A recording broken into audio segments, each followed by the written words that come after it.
Okay, today I want to make an announcement. We're getting towards the end of the semester, so after we finish those network security related topics, we'll be having our presentations. So you guys are supposed to read some papers, and then we will target in a particular conference. That's one of the latest conferences called ACM, Conference on Computer Communication Security. So this is one of the most important conferences regarding security. Actually, there are two. One of them is on the East Coast, the other is on the West Coast. And because of the time, because this conference takes place at the end of the year,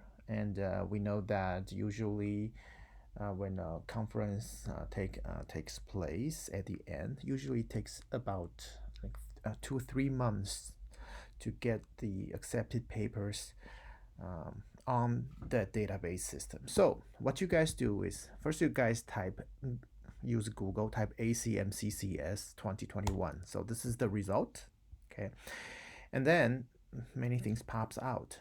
First, you guys can take a look at the accepted papers here. So you can take a look. These are the accepted papers. Okay. So there are a lot of papers to choose from. Just choose whatever you guys are interested.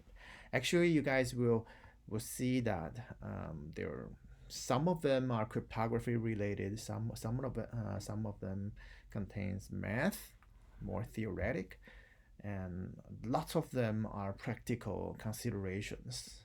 Those are like really addressing really practical issues in network security. And I believe that we have already we have already taught enough basic theory about network security, so you guys should be able to understand these papers. Okay, just choose whatever you guys are interested in. Okay, these are the topics. Okay, and because there are a lot of them, there are like 100 of them, maybe something like 200 papers. Okay, so look at the title that interests you, and then you can go to the database to download the full paper. Okay, to be able to do that, you have to get into our NTHU domain. So if you're at home, then you can use this one. I'm using Mac computer, so I'm actually using this Pulse Secure. I think our school has some tutorial on how to install this VPN, and if you have an account, you can VPN, yeah. And then if you guys are using the Windows operating system, there are a lot more about how to install the Pulse Secure. Okay, so if you're within the NTHU domain, then let's go back to the search result. So the accepted papers is here. Okay, the first one. Okay, under the first entry. Okay, right under the first entry, and then here is the list of papers. So this website is an ACM database. It's called ACM Digital Library. So this actually contains all the accepted papers. So that's called proceedings. Okay. So this word proceedings means 会议记录. It basically means a conference paper. Yeah. Because I mean, why do we use this word? That's because in the early days, those 会议记录 proceedings, they're kind of like extended abstracts. They're only 1 or 2 pages. So you have an abstract, 摘要, okay, and then you have an extended abstract. The real content will be presented in a meeting, okay, in a conference. But in addition to that, they also have some written record. That's the extended version of the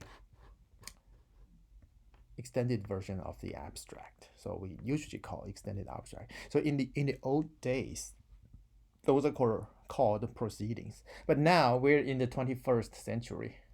Okay, so the proceedings, they're basically, this word basically means research paper, full research papers. They're, yeah, like 12 pages or something. Okay, so find whatever interests you. So this is the proceedings.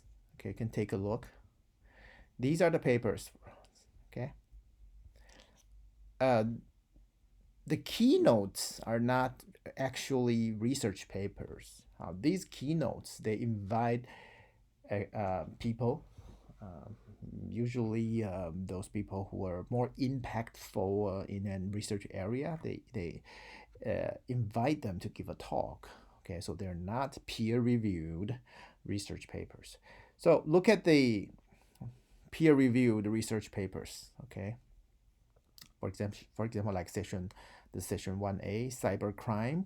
Okay, you guys can take a look. So this is the first paper, chunk level password guessing. Okay, and then you can first you look at the title that interests you. Then you look at the abstract. Okay, that contains a little more than the title. Okay, so whatever interests you, you can, okay, click on it. For example, you click on this. Okay, so you can take a look. So if an abstract that interests you, I'm sorry, if the title interests you, you can look at their abstract. Okay, and then see whether it really interests you or not.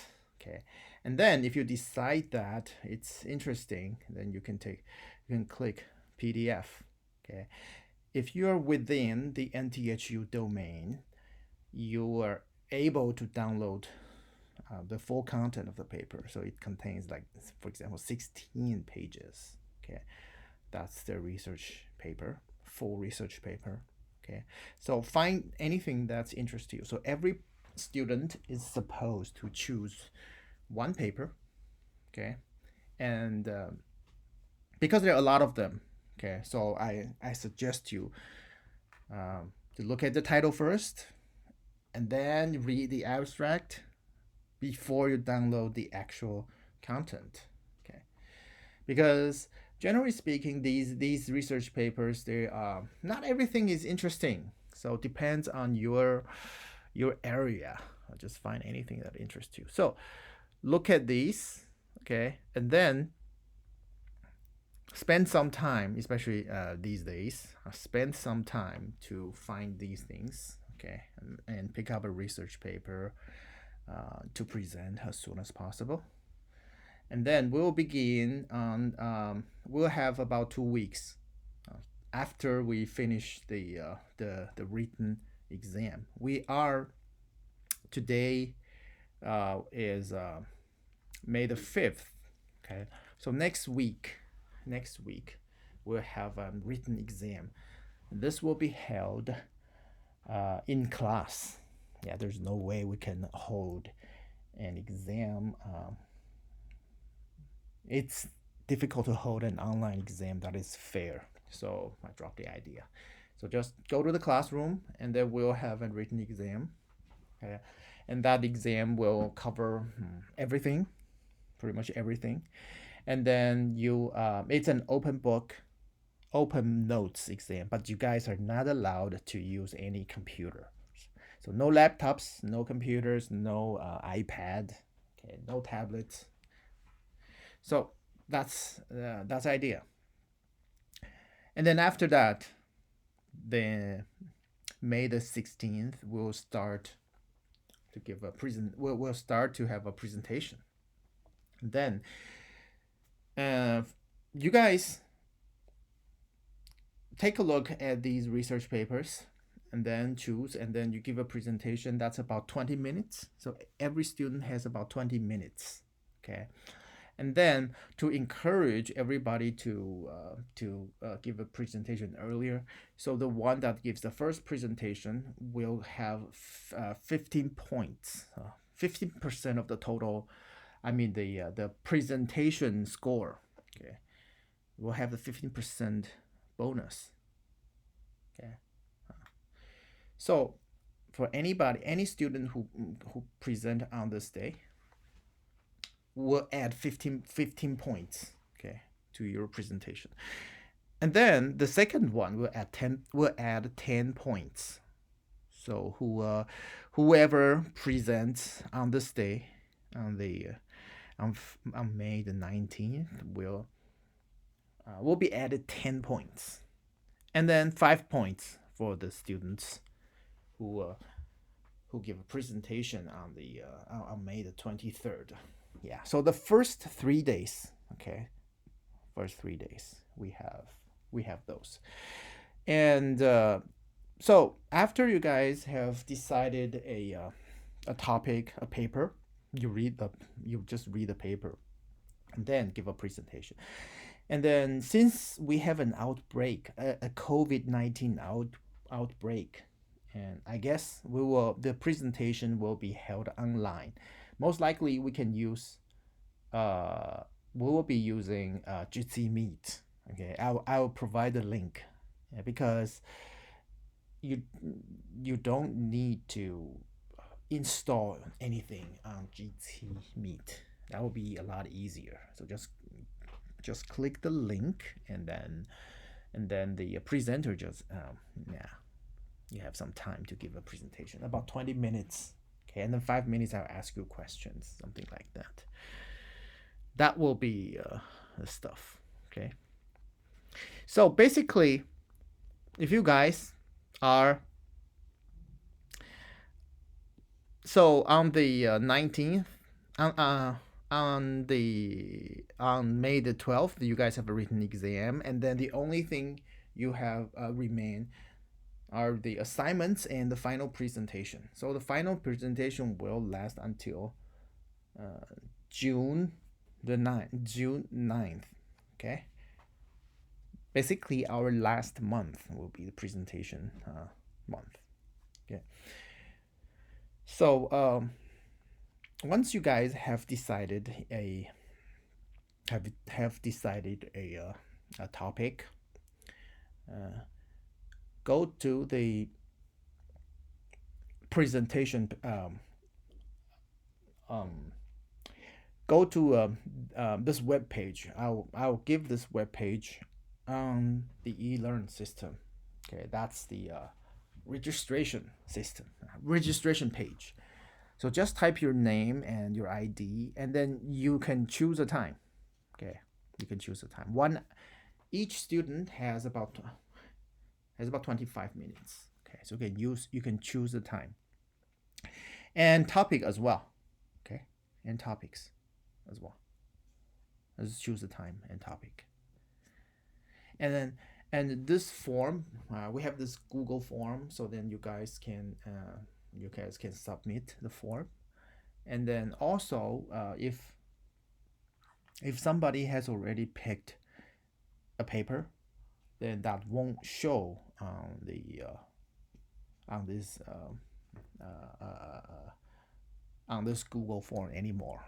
Okay, so basically, it's like the first one picks, and then it will be hidden.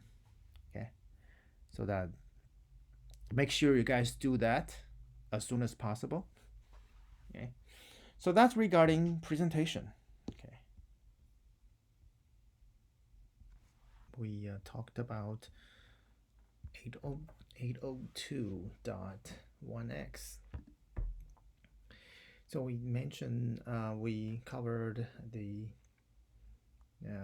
WEP, which is a really bad example, because there are many mistakes it made.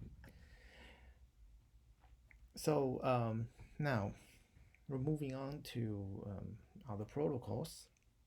Basically, the access control, this concept of access control is just to find out who are those good guys and who are bad guys. And we only give good guys resource, for example, access to the network or access to the printer or any facilities. In the current kind of like standard of art access control protocols, there are this IEEE standard 802.1x. Uh, Note that this X is in uppercase. Okay, it's originally designed for authenticating ports.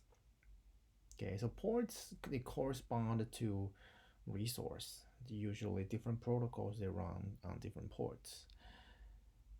And then this 802.1x is a framework. Later we will see that it actually contains many protocols that we can use, particularly the EAP. EAP is one of the preferred protocols. And also Radius. This is another protocol for dial-up. We will also explain later. For dial-up or ADSL user, this protocol is very frequently used. In WPA and RSN, this protocol, this framework, 802.1x with EAP, they're required, mandatory to use. Okay, and the Radius is kind of like the default choice by WPA, and in RSN it's optional. And then both EAP and Radius they are developed for dial-in access, and Radius was developed by a company, and EAP was one of the standards. Okay, and the dial-in access control is also very similar to IEEE 802.1x. Later we'll see that packets the Radius actually can encapsulate EAP packets. We'll see. So this 802.1x is a standard for port-based network access control. Okay, it can be applied to both wired and wireless networks. And for example, like in our at NTHU at our school, we also use PEAP, which is part of 802.1x. So this is used for access control. Particularly, the scenario is the basic scenario is that if you visit our campus, if you want to use wireless, if you want to connect to Wi-Fi, wireless network, then 802.1x will be required. And 802.1x is this X should be capitalized. Should be capitalized. So this is used because it is a framework. It didn't specify what protocols you have to use. You have a choice of protocols, so you have to use in conjunction with some upper layer authentication protocols like EAP to perform verification and generation of encryption keys. Okay, there are basically three components: the user, which is called the supplicant, okay, and there's an authenticator and also the authentication server. So it's divided into three components for more complicated scenario. Just take our school NTHU for example. Why is it not just the user and the authentication server? It's because our university is big. Okay, we have Hosan, which is quite far, and and then we have different. We have our campus is so big that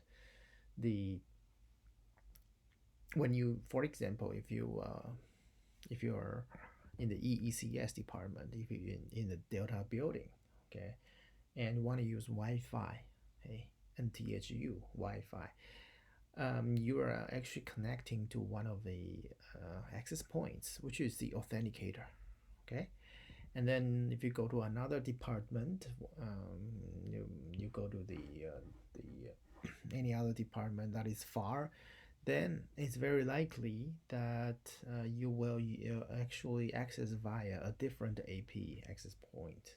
So there will be authenticators everywhere because Wi-Fi's range is limited.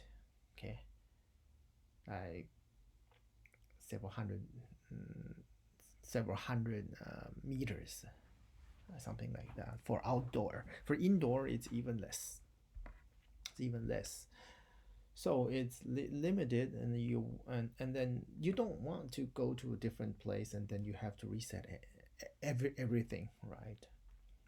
But the thing is, all the databases of our students, they are stored, preferably stored in one main server, right?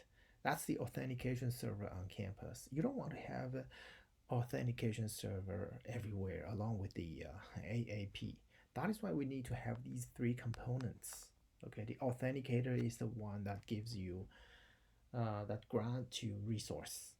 But the authentication server, there's only one server, right? The server does not have resource. The server only authenticates. It won't give you any resource like access to the network. That is why this authentication server, it's sometimes called part of the authenticator if the situation is less complicated, like in one department. But um, on the campus, we are big. That is why it's preferred to have three components.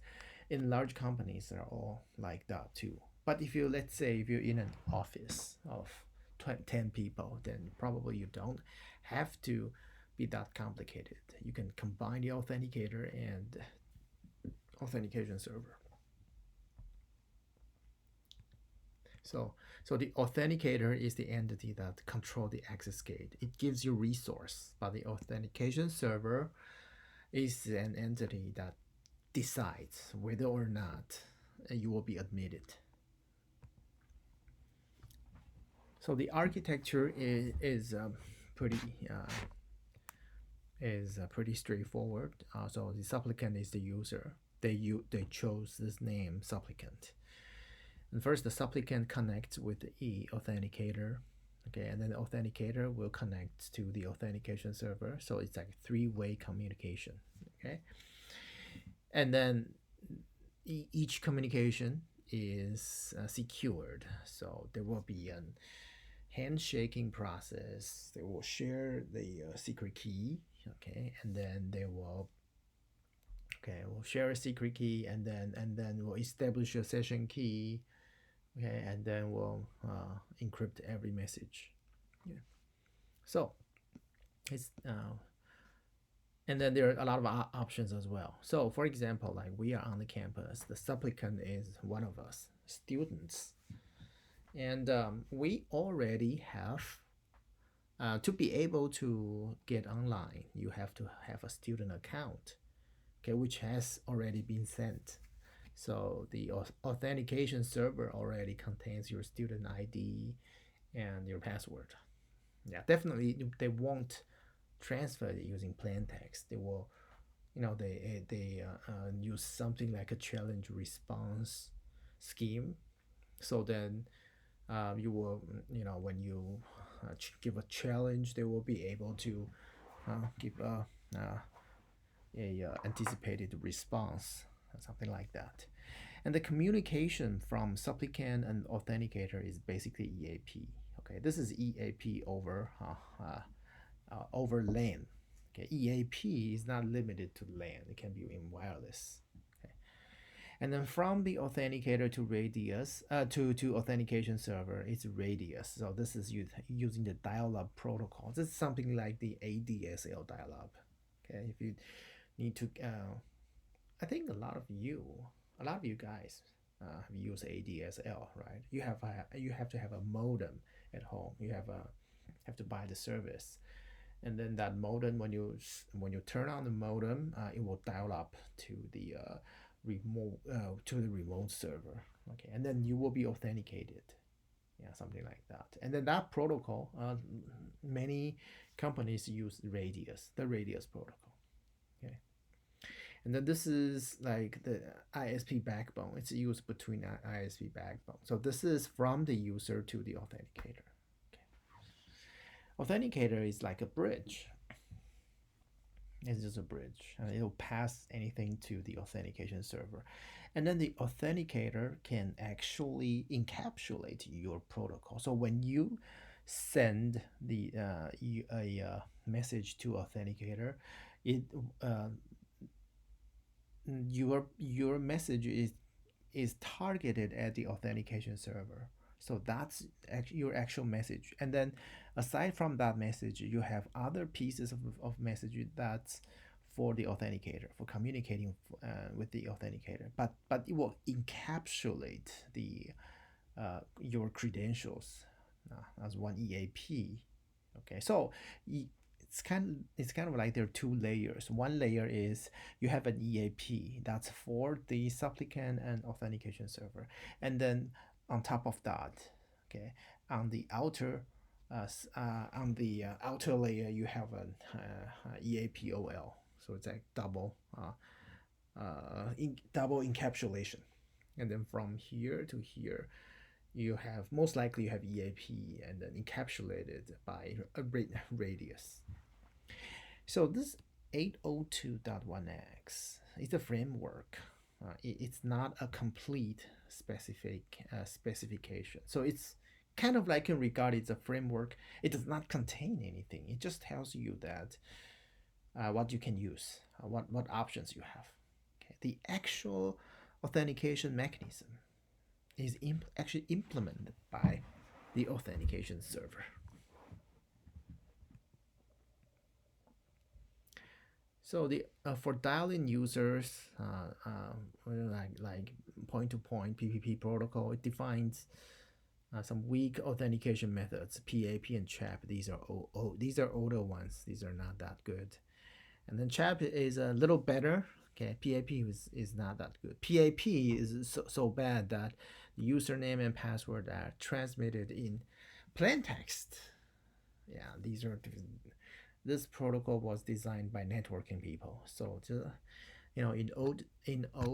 back in old days, the networking people, they have no idea about security. So we have these protocols. They transfer password as plain text. As I mentioned, we have the FTP protocol, we have the telnet protocol, and here we have PAP. Okay, and also many others as well. They're transmitted as a plain text. And CHAP is not like that. It's a standard challenge response scheme, challenge response protocol. Okay. EAP is strong. Yeah. Strong.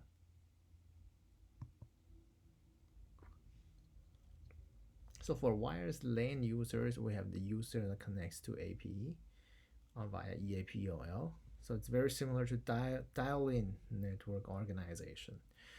802.1x uses EAP for access control. Okay, it implements access control. Okay, at the point when a user joins the network. So when before the authentication process, no resource will be released to the user. So nothing. You just do handshake.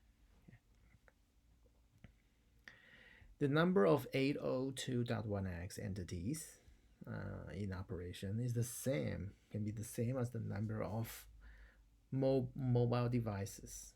Okay, and then it's a port-based protocol. Okay, so I said it's blocked until your authentication is successful.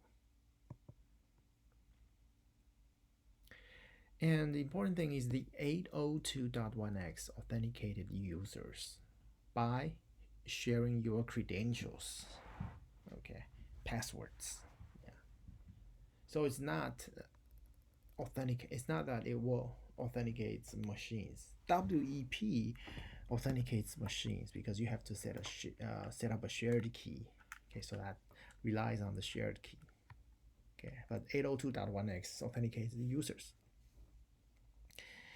And it actually in the framework there's this EAP protocol. It's adopted from an IEEE standard, IETF. This IETF is an organization that actually mm, that actually developed the internet, IETF. Okay, so this EAP was originally specified in RFC 2284. Okay, and then updated version is 3748. So EAP is a framework protocol, so it actually doesn't contain concrete stuff. Okay, it allows protocol designer to build your own EAP method sub protocol. Okay, and then perform authentication transaction. Okay, because it wants to suit different goals. Okay, satisfy different, satisfy different people, different uses. So you can use your own methods of authentication depending on the requirements of special situation. So we have an example of the EAP's protocol. So we will look at the packet. Okay. The motivation of EAP is because when PPP was introduced in the 90s, and then there were two protocols for authentication, PAP and CHAP. Both of them are not good. On PAP, it was even worse. Okay. So PAP and CHAP require the use of PPP protocol number. Okay. And now they're the problem is assigning this protocol number to authentication method may be obsolete if it's not used. Okay, it will be obsolete.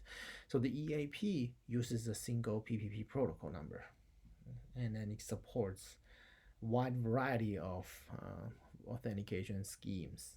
Okay, it's a single encapsulation that can run many protocols: PPP 802.3, 802.11, and it's the most widely used PPP protocols. Here is a generic EAP packet. So we have a header, okay, and then code, identifier, length, and then data. Yeah, this is payload, variable length, okay, and LAN header, code, identifier, length, and data. This is EAP over PPP. This is EAP over LAN. Okay, this is the dial-up protocol, like your ADSL modem uses. Okay, so you have a PPP header, and then LAN. For example, if you want to use wireless, you use Wi-Fi on the NTHU campus. Then you have a LAN header. So that's a different type of header. That will tell you what it is. So the packet, there are 4 types. We have, if the code is 1, then it's for request. 2 is for response. It tells you whether it's a request or response. Okay. And there are many other extra fields, and they correspond to different type code in request, response message, before data field. So there's a lot of details you guys can check. So code 1 for identity, 2 for notification, so on and so forth. Okay, 3 for NAC. Okay. NAC actually means nonce and acknowledgement. So nonce is kind of like a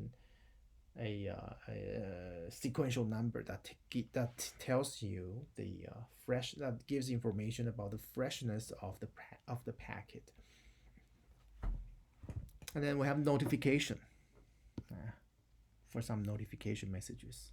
Okay, something like this: warning message, notification message. Okay, NAC, no ACK. Okay. So this is used to suggest a new authentication method. Acknowledgement basically means you have received the message. That's acknowledgement. And then this is just a no ACK. Okay, it contains nothing. Okay, so you can use to give new authentication method. And then there are other details you guys can check. Okay, you have a code 3, there's something else. Okay, success and failure. That's the EAP packet format. So let's take a look at the simple EAP message exchange. So the so we have user, which is the supplicant. Okay. So the authenticator, to request your identity, okay, and then response identity, and then MD5 challenge. Yeah, even though, yeah, this is now the MD5 is not used. It's other hash algorithms. Okay, response. Okay, and then EAPTOS. Okay, if it's not good, if the response is not good, and they'll request again, and then you until you're good. Okay, so that's the EAP message. Here are the details. So we have a lot of details about the packet format. I'll just leave these details to you guys. Okay, so that's as long as you guys know what's going on, and that's EAP. Yeah. Here's another EAP message exchange. So that's also very similar messages exchange, similar to the previous one. Okay. So the authentication framework in EAP, we use authentication specific messages. Okay, the authenticators only need to recognize very few well-defined messages, requires a response. Okay. And then there are many EAP subtypes that allow new types of authentication methods to be added without requiring upgrades. Okay. So, for example, at NTHU, we use protected EAP. So it's many other the PEAP, protected EAP. That was, I think, co-developed by Microsoft and another company. I'm not sure whether it's Cisco or not. And then, so they added some MS chap, which is another protocol. So add some stuff. That's one of authentication protocols. So that's PEAP. That's what we are using right now. And then you can use your own method over EAP as well. You can choose your own method. For example, like elliptic curves or whatever. Yeah. How to choose an EAP method? So it depends on the backend authentication system. Anyway, here are three some criteria that an EAP method you can use on wireless LAN. It should meet these goals. Number one, strong cryptographic protection of user credentials. So definitely you cannot send your password as plain text. Okay. Another thing is mutual authentication as well. This is essential. So if you want to get, if you want to use Wi-Fi, not only does the AP authenticate you, you also wanted to authenticate the access point, because there are a lot of fake access points that gives you service but will try to steal your credentials. So let me tell you guys about this. A lot of this stuff, they were actually we know that in London, originally London signed a contract with Huawei, and then they wanted Huawei to implement their London, and they want to establish citywide Wi-Fi through that covers the whole London city, and then that deal was almost done. But finally, the London City Parliament, they actually vetoed this decision. Why is that? Because there are a lot of government officials in London, because London is a very important location for a lot of spies and government officials, lots of stuff, international people, foreigners, and lots of them they're using free Wi-Fi. A lot of free Wi-Fi. They give you service, but they may steal your credit card number or steal your credentials, so they can even compromise your Gmail account. So we know that both America and China did that blatantly. So free Wi-Fi, we gotta be very careful with free Wi-Fi because there's oftentimes there's really no free lunch. So especially Wi-Fi, we don't have mutual authentication. That is why mutual authentication is so important because we have no idea what this AP is. Okay, so an AP can steal your credentials or our sensitive data, but it gives you access to the network. It wasn't a big problem. It was a big problem in a lot of international airports.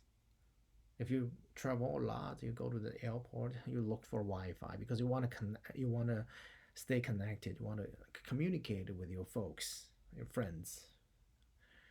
So that is why mutual authentication is really important. Also, key derivation. So key derivation algorithms has to be strong. This has something to do with, for example, like pseudo number generation, as I mentioned that the elliptic curve cryptography.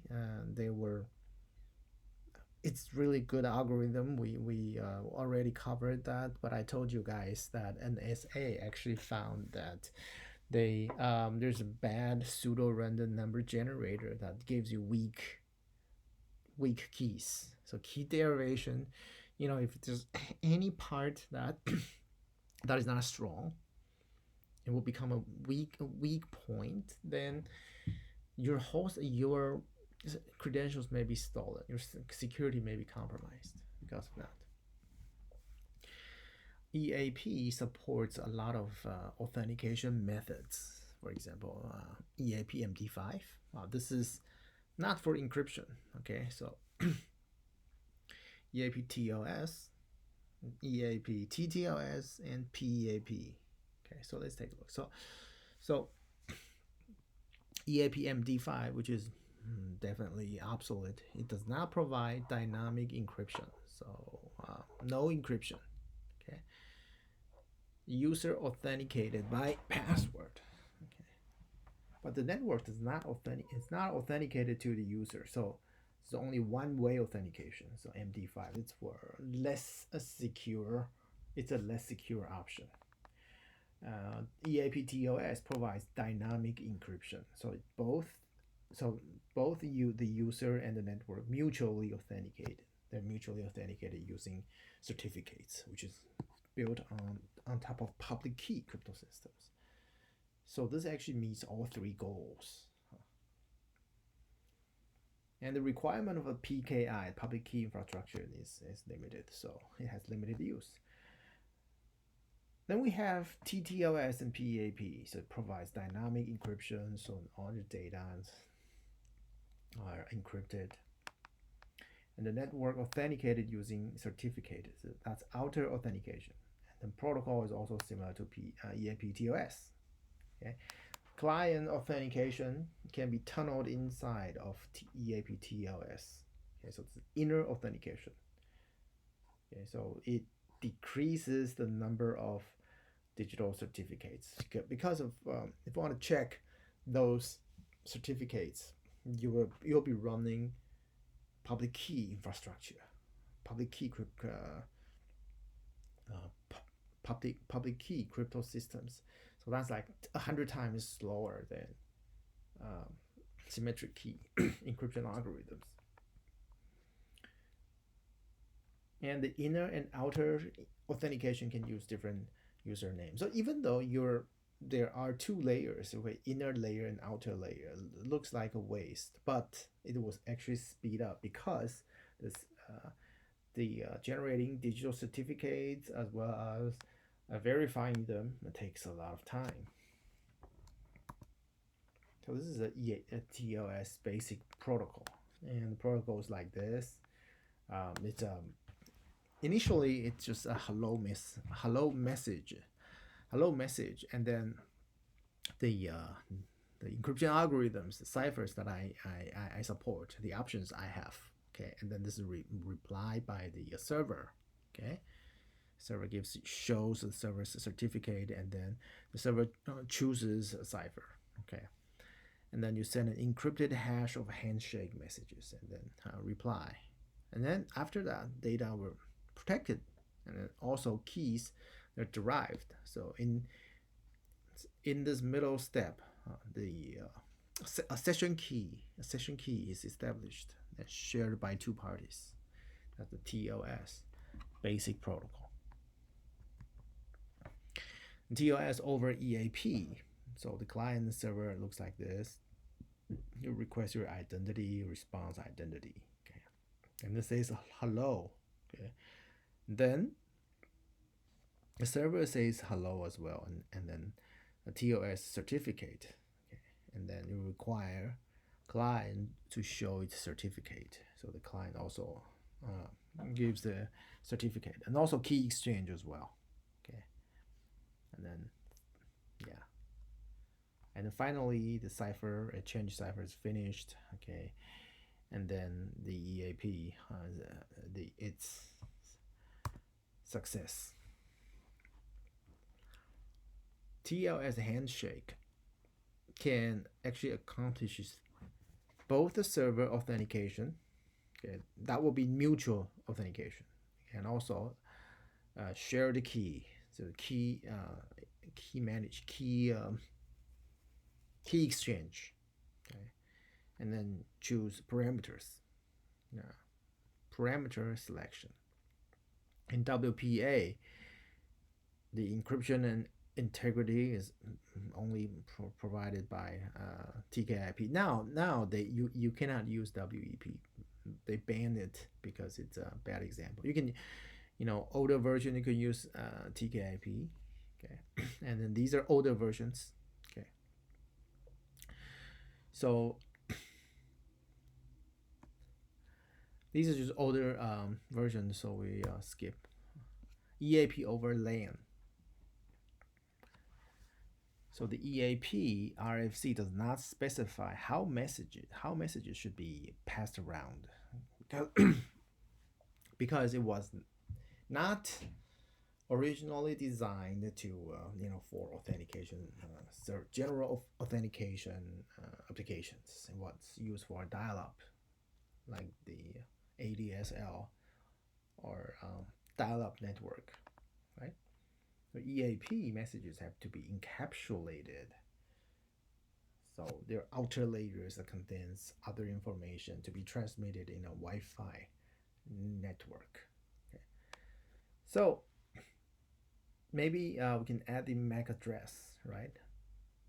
The easiest way is that. And then 802.1x defines the EAP over LAN, so EAPOL. So it's not just prepend the MAC header.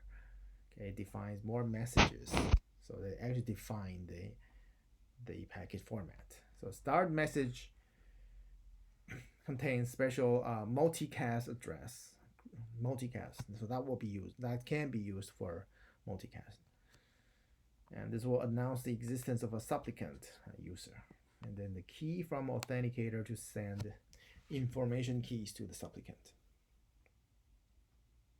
Right? And then also EAPLL packet for transmitting the original EAP message, and also log off and encapsulated ASF alert. So the message flow like this. We have a start and a request names. And then when the supplicant and authenticator finish the first handshake, the authenticator passes the credentials of the supplicant to the authentication server. Okay. Yeah, they have to agree on a method, on the security parameters, something like that. Yeah, And so there will be message exchange several times, okay, until its success, okay, and then access is granted.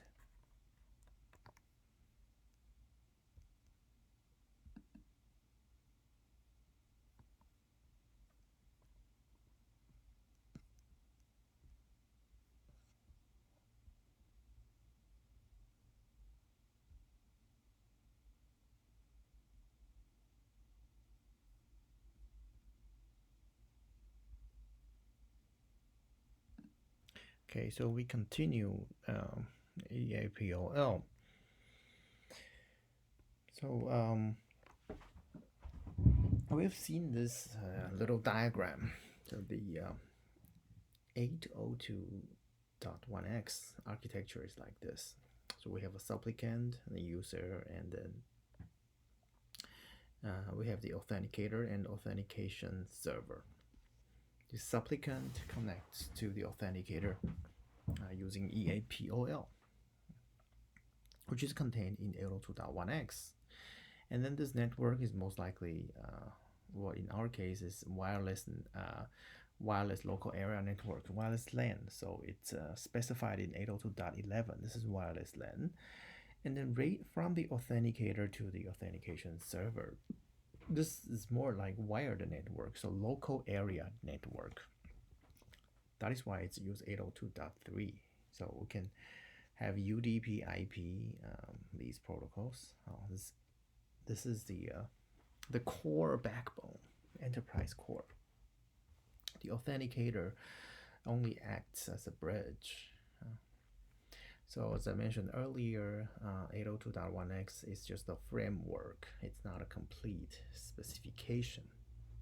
The actual authentication mechanism is implemented by the authentication server. So the authentication server will choose its own authentication mechanism.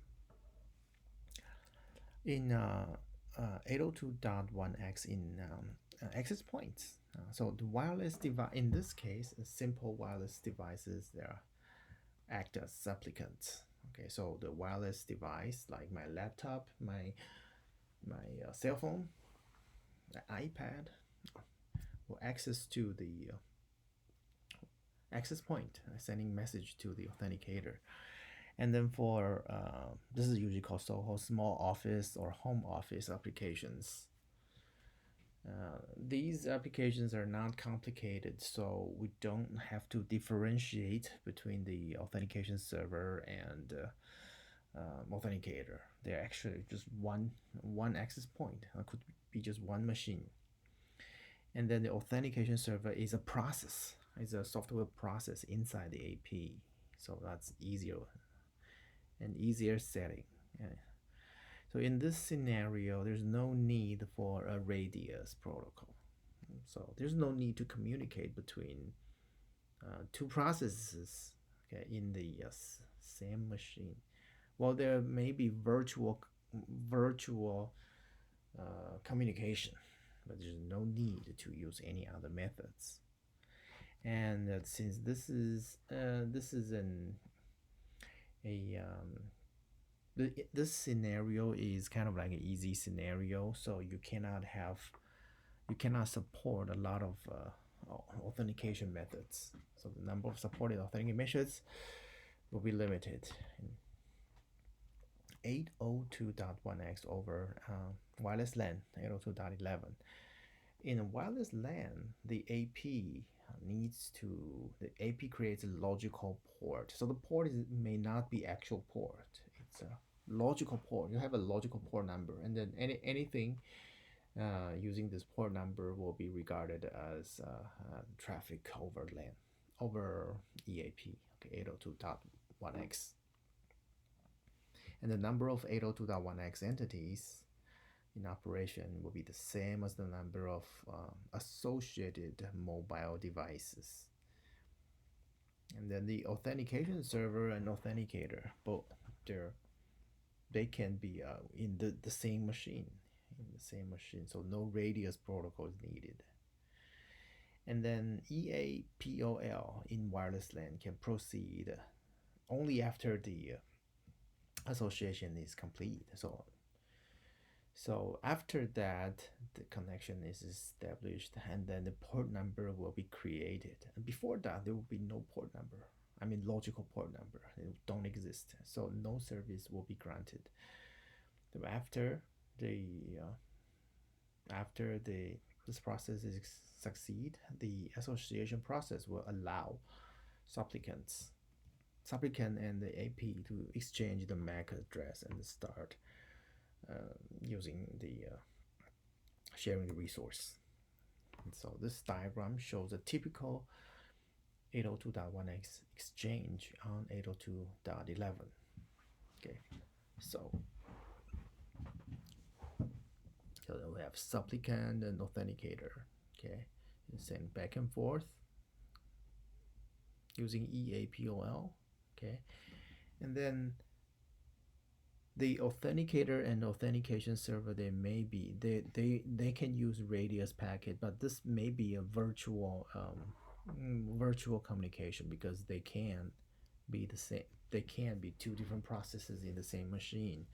But anyway, they can be virtual response and request and response, so on and so forth, until success. And then the EAPOL key will be granted. Okay, EAP when the EAP is success, then we use the EAPOL key, and then we can exchange data, encrypted data. So in this case, 802.1x message exchange on 802.11, the keys only, I mean here the keys are encryption keys, session keys. Only after after successful authentication will the keys be exchanged, and then this key called EAPOL key will be dynamically updated, or periodically updated too. Okay. And then will be further when we talk about TKIP. Well, TKIP we won't spend too much time on it. It's also one of the protocols because there's just too many details. The EAPOL starts after the association process is complete. So after that, the association process will exchange MAC address first. Here is a diagram that shows how 802.1x works. So first we have a supplicant. This is the laptop or portable devices. Okay, and then it sends a packet to it sends a request to the authenticator using EAPOL, and then the authenticator passes the EAP packet over radius. Okay, and then the radius, the authentication server will retrieve data from the database. Okay, and then check. Okay, and then here I use EAP over radius. So this packet will be encapsulated using radius. Okay, and then return to the authenticator. Okay, so this double encapsulation ensures that the authenticator really doesn't know the secret information of the supplicant because it's contained in the EAP packet. And then when it's success, it grants resource connection to the network, or I give you a specific port number to use certain facilities. This radius is optional in RSN. Oh, by the way, this RSN is the robust security network, is also called WPA2. So it's a kind of like an enhanced version of WPA. So it's originally designed for TCP/IP networks or TCP/IP type of networks. It's a protocol for communication between the NAS, network access server, and then the authentication server. Okay. Originally, so it's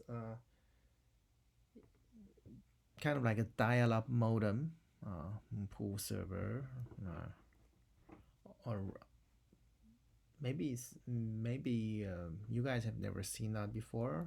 It's developed earlier, and then later it's adapted to the authentication services. In the Wi-Fi networks, NAS is the access point, and AS is the server. Okay, with the authentication database.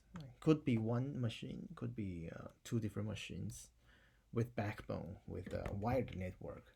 Okay, backbone. So it's just a set of protocols. It's a set of protocols between the NAS network, NAS, and the database, and how they can communicate with each other, and then the machine containing the database, so it's kind of regarded as the server. Basically, it's just challenge response, and then they will give you a binary decision, yes or no. So it's used for dialing systems. There are two options. Okay, there are two options: PAP operations and CHAP operation. This is not good operation. This is developed in old times, so it's amended. This one is not good. CHAP operation is based on challenge response. Okay, PAP operation, the password is sent as plain texts. So that's too old. It's outdated. And then here is the format of a radius message. We have code, identifier, length, authenticator, attributes. The code contains 4 types. Okay, identifier. It's a number. Okay, each message will it represent the how far in this communication goes. Which step you're at.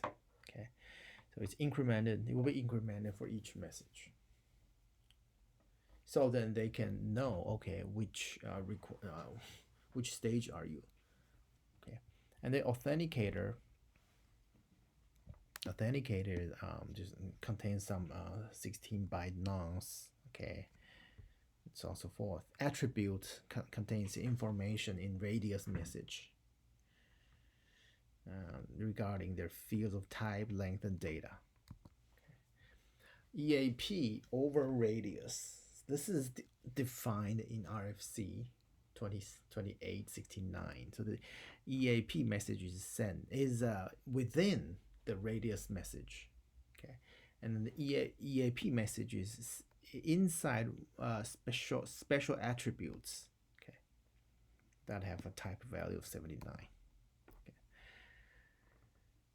Improvement of 802.1x over WEP. So WEP was outdated and it's amended in, I think, 2004. And 802.1x provides good support. Yeah, I see this again. This should be changed to uppercase. Yeah, it should be changed. Provide support for centralized security management model for user authentication. The primary encryption keys are unique to each station. Okay, so it's an easy solution. So any single key is just only one primary encryption key.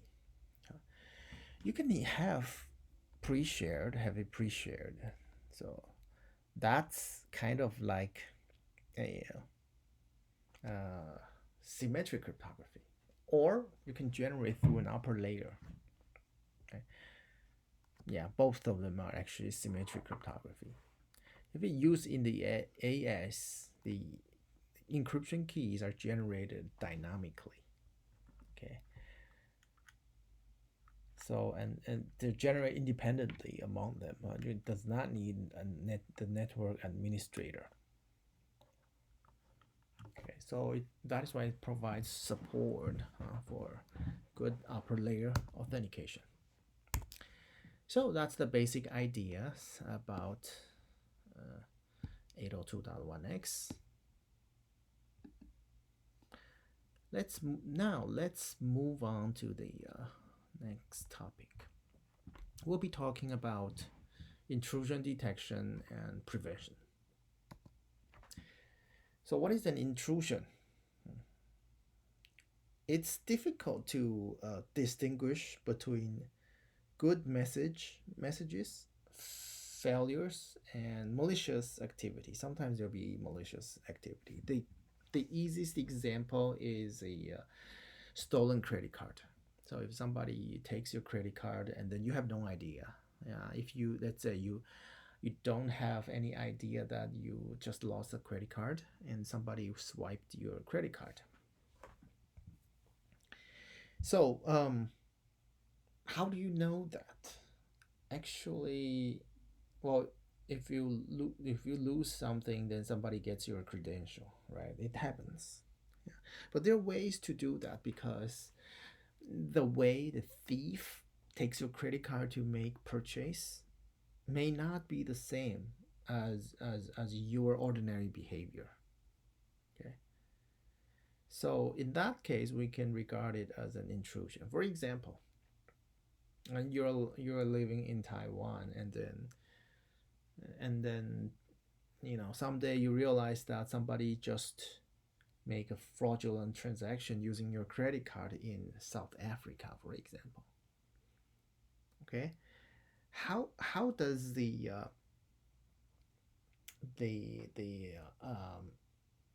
issuing bank know that it's not you? Well, it could be you if you're out of the country. Okay, how do you know that? Well, maybe you have something like you have a particular pattern, right? For example, you don't go to the gas station, and pump gas at 3 a.m. in the morning, right? So every customer has a transaction pattern. So the ways you can find out those things to prevent fraudulence. So these topics, even though they there's just these type of topics are purely application oriented. There's no math. Yeah, it's not theoretic, but it's extremely practical, because any fraudulent transaction will be considered as default for the banks. They lose money, right? So that's the main motivation for this intrusion detection.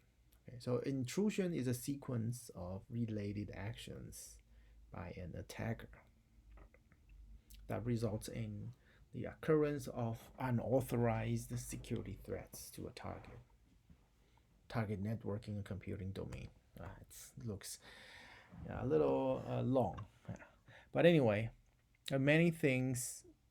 It means many things to many people. I just gave you a good example. So the most likely it's kind of like finding looking at your statistical data and then trying to find patterns. Okay, and there are some interesting problems as well. I just said.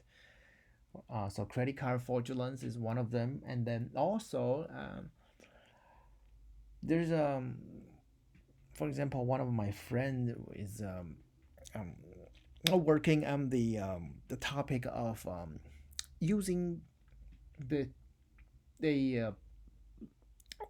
cursor movement to differentiate between a particular user. So for example, like this is my cursor, right? This is my cursor. I move it some ways. So I have a pattern. Different person moves the cursor in different ways. So how does a computer know that it's actually me who is using this computer? Is it possible to just look at the cursor movement pattern and to determine whether or not it's myself? It's an interesting topic. Actually, my friend was doing that.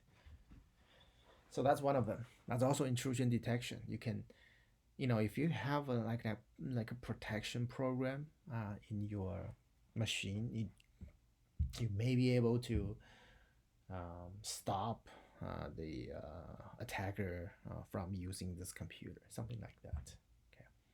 So anyway, there are many ways to do that. Statistical processing of data, firewall rules. These are straightforward stuff, and also the methods of tracking and tracing attackers. Okay. And also the products of alliances that will create alerts of suspicious network activity. Yeah. So let's say if you sometimes you really get up, you really couldn't sleep, you want to get up, you want to go somewhere at 3 a.m. in the morning, but you are running out of gas, so you have to go to the gas station. Well, then you swipe your credit card. If the intrusion detection was badly implemented, then your credit card may be rejected, but it's actually you're authorized. So customers will complain a lot if the such type of thing, right? So it's a young research area. It's also constantly developing. So the intrusion detection is a process of identifying and responding to malicious activities targeting computing and networking resources or credit card, anything. Okay, ATM card, bank card. The process involves people, technology, and tools. Okay, and it cannot work the without human beings. Identification is a temporal property. Okay, so you have something that happens prior to a certain point of time, or during a period of time, or after the attack. Response after identification, what should you do? Should you ask the customer to provide more authentication, or should you just stop halfway and then stop granting resource? Yeah, something like that. Yeah, it's a new research area. So you may never discover that your system has been attacked. Usually it's like that until it is too late. So it can lead to a lot of huge loss.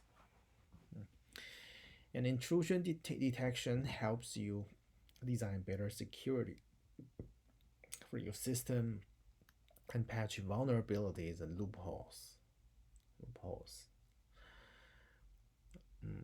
So that's it can detect Renaissance active attacks. That's a type of attacks, and also create alarms for security personnel. Okay. Okay, let's talk about an easy thing: packet filtering. So it operates on TCP/IP headers. Okay. So there's no correlation check among different sessions. So IDS, intrusion detection system, can do deep packet inspections. Look at the packets. Look at the every packet content. And check strings, okay, in the packet, and examine correlation among multiple packets by doing port scanning, network mapping, and DOS attack. Okay. So looking at the packet contents is a good an easiest example is, for example, you look at the packet and then you try to first you look at its IP address, and you check whether or not it's from North Korea, Russia, these countries. That's the easiest thing. And the place that needs huge intrusion detection system is the Pentagon in the United States. Do you know do you know how many times the Pentagon's website will be um, um, attempted to hack per day? Let me tell you, it's at least 1 million, 1 million, millions of attempts per day. So that is why Pentagon, I mean the Ministry of Defense of the United States, they're the huge attacks, huge amount of attacks per day. So they have to check the packet inspection. But you have your staff working overseas. They have to access. They have to access to some secret data if if it's really needed.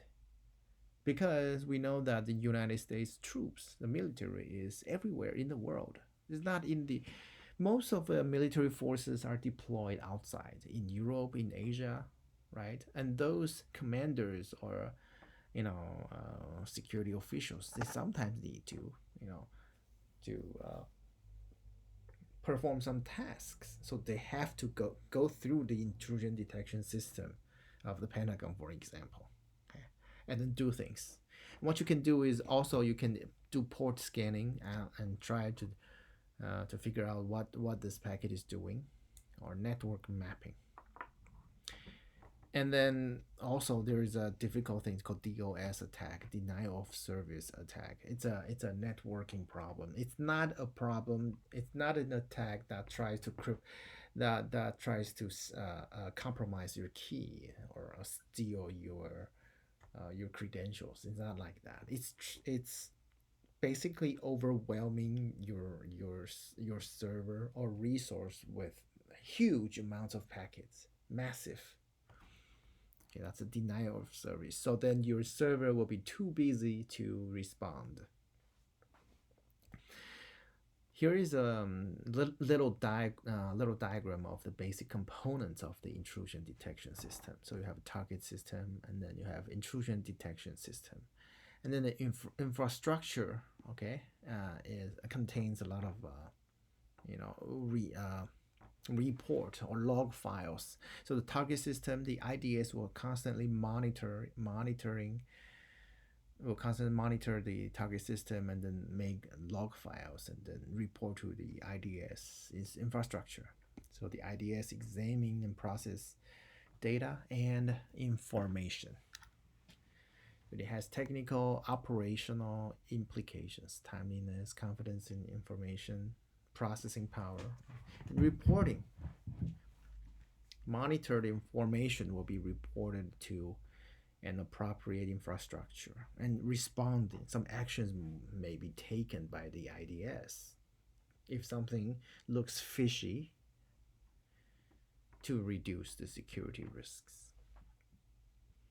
The intrusion detection system and prevention system. There can be multiple intrusion detection systems, different types of checking, different actions. We have an internal network and the internet, and then they use this term called demilitarized zone. Okay, so these are the servers that some the DNS FTP server, web server. These are they're called demilitarized zones. Okay, and then there's a firewall. Okay, there's a firewall. So the connection may be here, trying to pass through the firewall.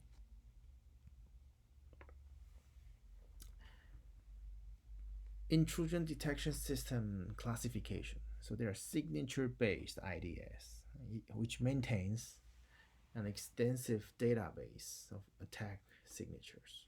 Okay? The signatures is a certain set of rules which related to pertaining to an intrusion activity. For example, some characteristics of single packet, if it's doing something sensitive or something that's of higher risk. Okay. so the signature their signature of port scanning can prevent, and also statistical anomaly based IDS that will record your past behavior and look for statistical results.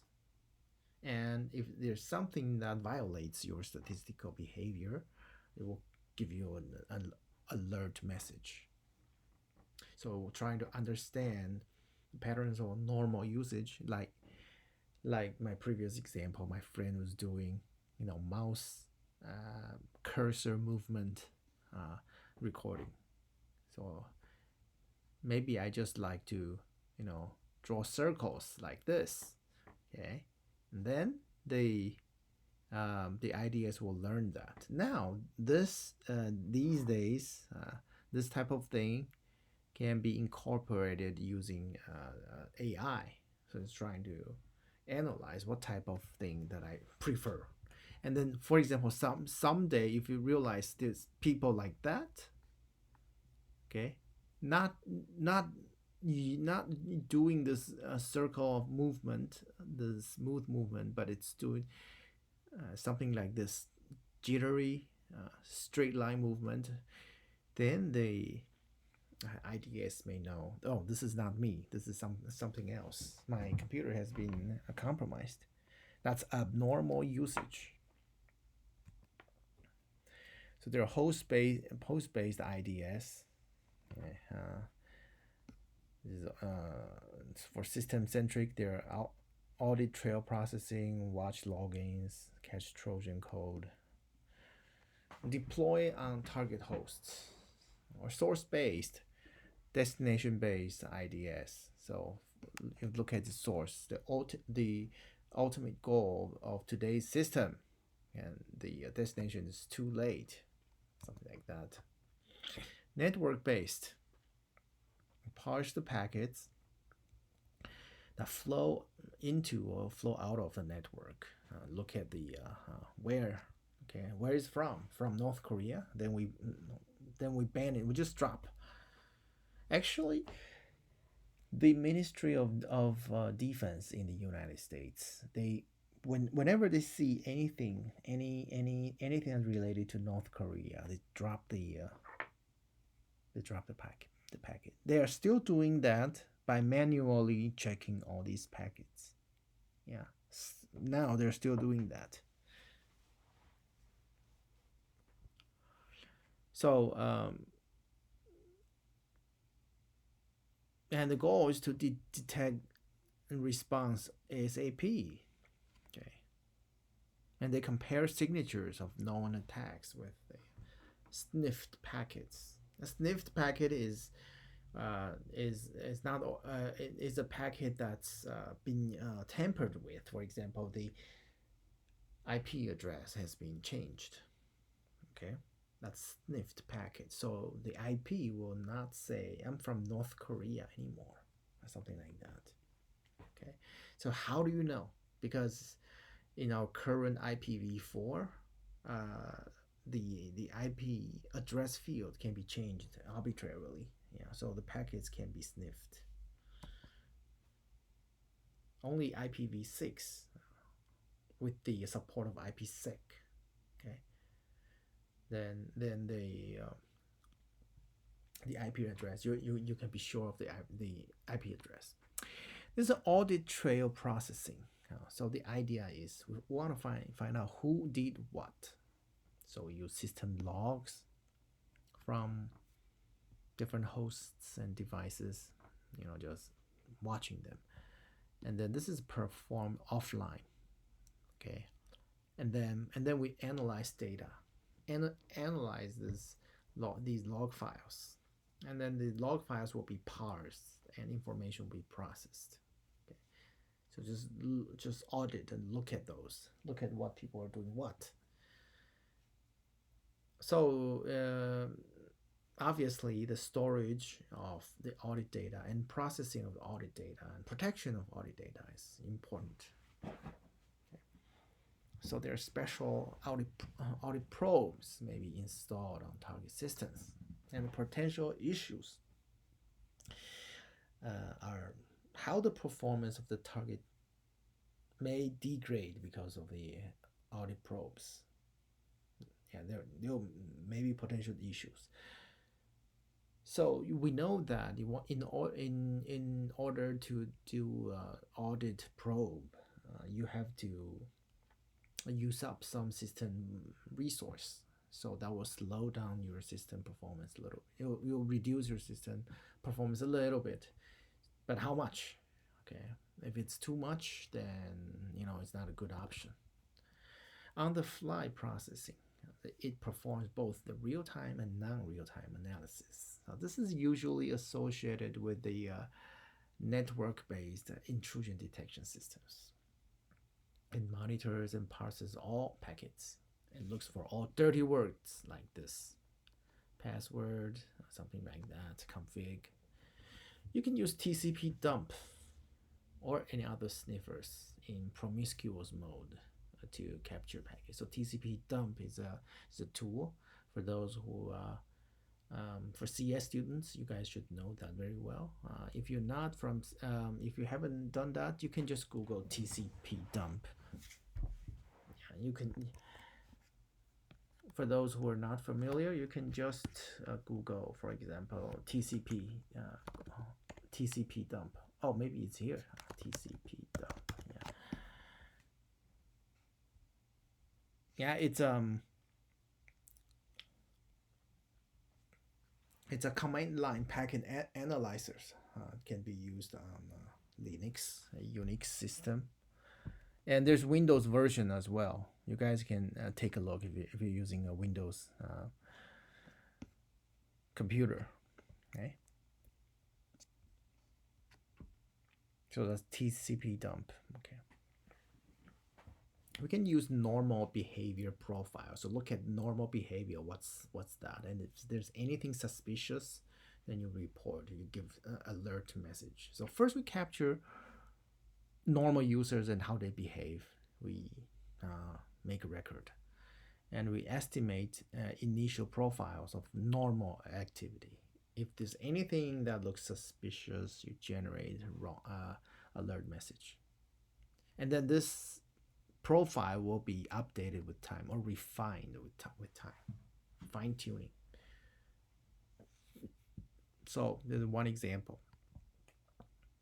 A user never logs in after 6 p.m. Yeah, this time. Or the example that I said, yeah, you never go to the gas station at after 12, after midnight. Okay. And you've never visited any you've never visited South Africa, something like that. Okay. And then we have to use all sorts of profiling, so not just electronically available information. Okay. So we can use abnormal behavior signatures. So that's a common approach. Probably, yeah, the most common approach. So the idea is the attack signature, they're known. They're known, like attackers, they have some pattern as well, like virus database. So for example, there's an attack, a Smurf attack. Okay. And then we can parse packet to see if they match any attack signatures. So it's based on the knowledge of attack types. Okay.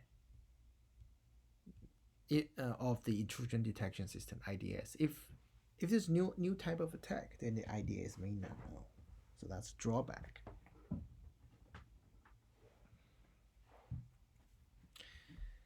And also sometimes suspicious strings are also matched. There's some examples of signatures. For example, local area network denial attack. So this is a DOS attack. The source and destination IP are identical. So just use this. Someone may just send millions of packets from inside the network, trying to make your server trying to make one machine too busy to respond. And also WinNuke, it sets the URG flag in the TCP packet and sends a packet to port 139 on the Windows system. This is known to be able to cause them to crash. Also, Christmas tree, TCP flag set to 1. It's a variant, a type of DOS attack.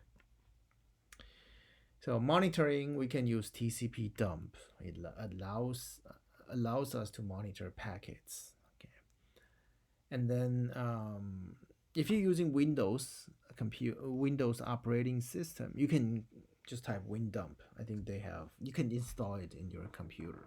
Okay, then you can check all types of packet.